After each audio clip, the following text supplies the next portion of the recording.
Fish ஃப்ரைக்கே tough கொடுக்குற egg fry. இப்படி ஒரு எக் ஃப்ரை கூட ஹெல்த்தியான ஃபுட் பிளேட். நீங்க கண்டிப்பா ட்ரை பண்ணி பாருங்க. காலை சாப்பாடுல நல்ல காய்கறி துண்டு, சுண்டல், ஸ்ப்ரவுட்டு, முட்டை, இப்படித்தான் காலை உணவு இருக்கணும். அப்படி ஒரு ஃபுட் பிளேட்காக நம்ம காய்கறி, சக்கரவள்ளி கிழங்கு, வேர்க்கடலை எல்லாத்தையும் ஆவியில வேக வச்சு எடுத்துக்கலாம். ஒரு பாத்திரத்துல 3 முட்டையை உடைச்சு ஊத்தி உப்பு மிளகுத்தூள் சேர்த்து ஆவியில வேக வச்சு எடுத்துக்கோங்க.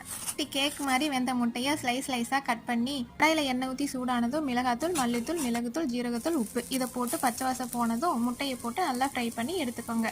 இந்த எக் ஃப்ரை ரச சாதம், சாம்பார் சாதம், ஃப்ரைட் ரைஸ்னு எல்லாத்துக்கும் சூப்பர் காம்போவா இருக்கும். இப்போ அதே பாத்திரத்தில் நம்ம வேக வச்ச காய்கறி கூட சாப்பாடு போட்டு உப்பு மிளகுத்தூள் போட்டு நல்லா பரட்டி எடுத்துக்கலாம். கம்மியான மசாலா வசத்தோட வெஜிடபிள் ஃப்ரைட் ரைஸ் ஈஸியாக ரெடி ஆயிரும். ஸ்கூல் போகிற குட்டீஸ்க்கு, ஆஃபீஸ் போகிற ஹஸ்பண்ட்க்குன்னு எல்லாத்துக்கும் இந்த மாதிரி ஒரு டிஃபன் பாக்ஸ் பேக் பண்ணி கொடுத்துட்டு நீங்களே உட்காந்து ஒரு பிளேட் சாப்பிட்டீங்க அப்படின்னா சூப்பர் ஹெல்த்தியாக இருக்கும். இந்த மாதிரி டிஃப்ரெண்ட் அண்ட் ஹெல்த்தி ரெசிபிஸ்க்கு நம்ம ஃபுட் பிளேட் சேனலை சப்ஸ்கிரைப் பண்ணி ஃபாலோ பண்ணிக்கோங்க. தேங்க்யூ.